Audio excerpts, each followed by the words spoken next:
warahmatullahi wabarakatuh. Halo semua, saya Audrey Hafifah Listi, mahasiswa dari kelas Perbankan Syariah 4F dengan NIM 0503232110. Pada video pembelajaran kali ini, saya akan membahas tentang arah pengembangan kebijakan ekonomi moneter Islam. Yang pertama itu, saat ini sistem ekonomi global menghadapi banyak krisis yang berulang. Hal ini banyak dipicu oleh sistem konvensional yang berbasis riba, spekulasi, dan ketidakpastian.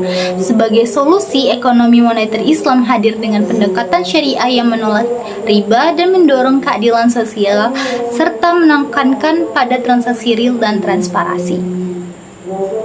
Ekonomi Islam ini adalah sistem keuangan yang mengatur peredaran uang dan kebijakan moneter berdasarkan nilai-nilai syariah. Beberapa prinsip dasarnya yaitu larangan riba, gharar, dan maisir, uang sebagai alat tukar bukan komoditas, sistem bagi hasil dan distribusi kekayaan melalui zakat dan wakaf.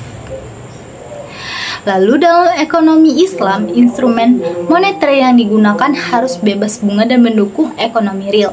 Beberapa contohnya, yang pertama ada sukuk atau obligasi syariah, yang kedua ada qardu hasan atau pinjaman tanpa bunga, yang ketiga profit sharing ratio atau rasio bagi hasil, yang keempat government interest certificate sebagai pengganti obligasi konvensional.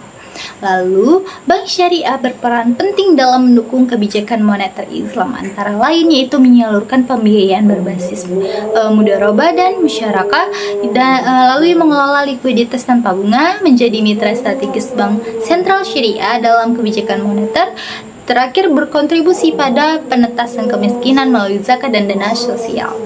Lalu, beberapa tantangan ekonomi moneter Islam saat ini meliputi keterbatasan instrumen syariah, ketidakharmonisan regulasi dengan sistem konvensional, masalah likuiditas, dan belum optimalnya digitalisasi. Namun, peluang pengembangan sangat besar karena meningkatnya kesadaran masyarakat terhadap keuangan syariah, dukungan regulasi dari pemerintah, pertumbuhan industri halal, dan vintage syariah. Untuk strategi pengembangan kedepannya itu, arah pengembangan kebijakan ekonomi moneter Islam perlu difokuskan pada penguatan regulasi syariah yang terintegrasi dengan sistem nasional.